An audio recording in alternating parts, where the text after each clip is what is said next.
The biggest loser of the Kendrick Lamar and Drake diss track battle is the one and only Drake. Without getting into the authenticity of both of their accusations towards one another, Kendrick Lamar is basically being accused of something many people do. According to the Help Save Foundation, 1 in 3 women and 1 in 4 men is a victim of some form of physical violence by an intimate partner during their lifetimes. Meaning, Drake is accusing Kendrick of something that many people have inflicted on their intimate partners, whereas Kendrick Lamar is accusing Drake of something a lot more sinister in the eyes of the general population. On the 30th of July 2014, the BBC published an article titled, "How Many Men Are PDF Files?" Now, while this centered wholly on men, the entire adult estimate is only about 5%, and the sensitive nature of such a study makes it even harder to have very accurate figures, because those who aren't convicted aren't accounted for.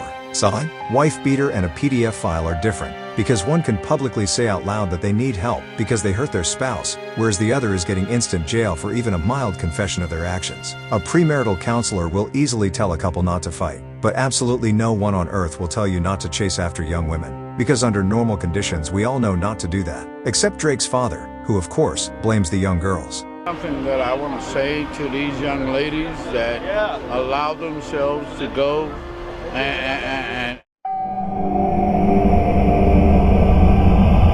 be with a man in their rooms or whatever. Stop going to the hotels. Same with Bill Cosby. Stop going to their rooms. You don't have to be in their room. Take your ass home. So it's like, are there two sides to blame, or is it? No, there's not two sides to blame. You take your ass home.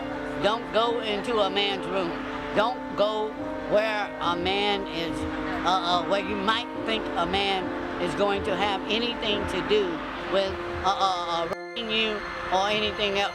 Take your ass home. This was not a good look at all for Drizzy Drake, and what makes it worse is that he's been snaking the industry folk for a while now. Kanye West made it clear.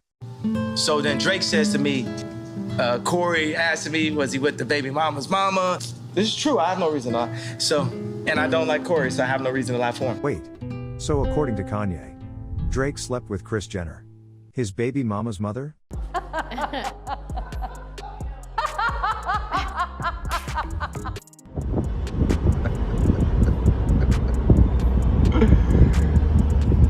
We was confused. You know what it means. So, God damn it. And I put like, Corey know what it means. Corey, oh my God. So, Kris Jenner is an extremely popular mother in the entertainment world, but she has made some horrible parenting mistakes in the past. According to Khloe Kardashian, her mother wanted her to get a nose job when she was barely 9 years old. In an interview in 2013 with Cosmopolitan, Khloe recalls overhearing a conversation between Kris and a friend. "Words are the most powerful weapon. They can leave scars forever. She didn't mean harm, but when I was around 9 I overheard my mom telling her friend I needed a nose job," Khloe said at the time. "I was shocked. I hadn't even thought about it. I've grown into my face, but I've had makeup artists tell me, you should get a nose job. I'm so happy that I never have," Khloe said, but all this changed a few years later. My whole life, I would say I've always wanted my nose done, like forever. But it's in the middle of your face and it's scary to think about. But I finally got the courage and I did it and I love it. Kris has literally capitalized on her kids, and at what cost? Khloe has major body dysmorphia. I mean, suing people to take down an unfiltered picture of you? Rob feels inadequate because he isn't as successful as his sisters. As Kris mentioned before, she only knows how to market her girls.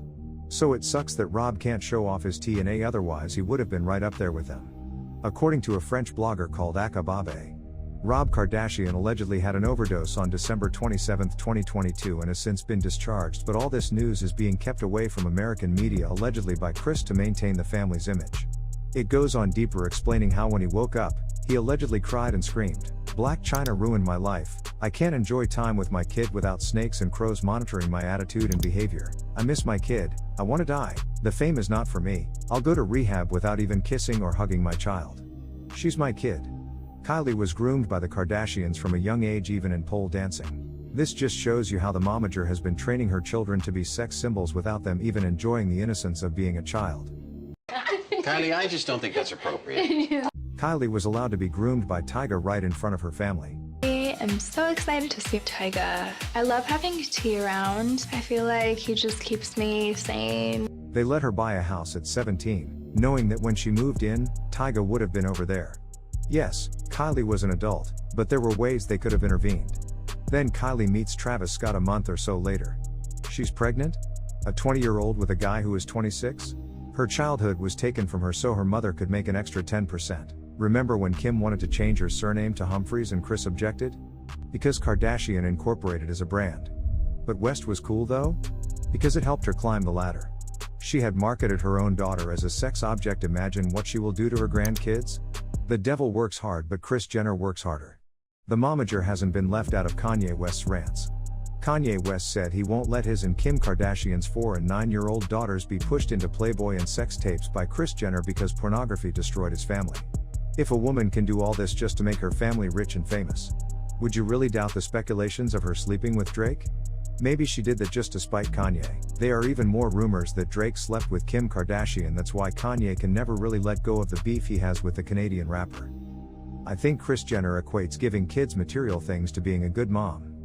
There's a storyline on the show where Kourtney tried to open up to Kris about her childhood and the resentment she feels toward her, and Kris just brushed her off. Said Kourtney had everything she could have wanted as a kid, then cried and played the victim.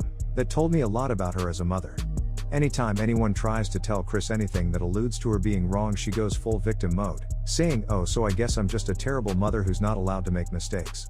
It's honestly really grating. Once you notice it, you won't be able to not see it. I also get annoyed when she constantly says it breaks my heart to see my kids fighting while she simultaneously does nothing to help or pick sides and adds fuel to the fire. Quite frankly, I find that Kris comes off very fake when I do a rewatch. There are definitely worse parents out there for sure, but she's very disingenuous to me.